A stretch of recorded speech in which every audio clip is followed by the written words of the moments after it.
पक्षांकडून ओबीसींना खेचण्यासाठी प्रयोग सुरू आहेत. त्यामुळे ओबीसी नेत्यामध्ये स्पर्धा लागल्याचे मनोज जरांगे बोलले. बघा, मूळ प्रश्न असा आहे की फडणवीसांनी 2014 मध्ये सत्तेत येण्यासाठी जे आश्वासन मराठा समाजाला दिले होते की ओबीसीचं आरक्षण न देता, ओबीसी मधून आरक्षण न देता मराठा समाजाला वेगळं आरक्षण आमचं सरकार राज्यात आणि केंद्रात आलं तर आम्ही देऊ, अशा पद्धतीची भूमिका मांडली.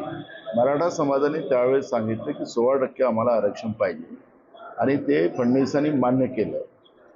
मग आता जे या पद्धतीनं बीजेपीनी, फडणवीसांनी जे धोकाधडी ओबीसी समाजासोबत केली, मराठा समाजासोबत केली, त्या धोकाधडीचा परिणाम भाजपला भोगावं लागणार आहे.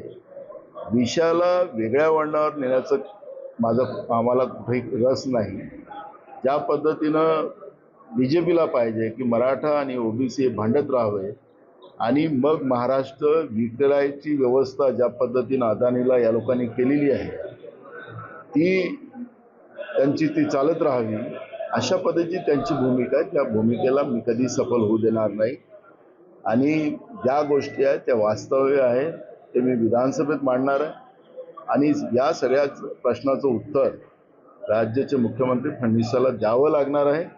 नाहीतर त्यांनी कसं ओबीसी समाजाशी विश्वासघात केला त्याचं सगळं वस्त्र आम्ही विधानसभेत करू.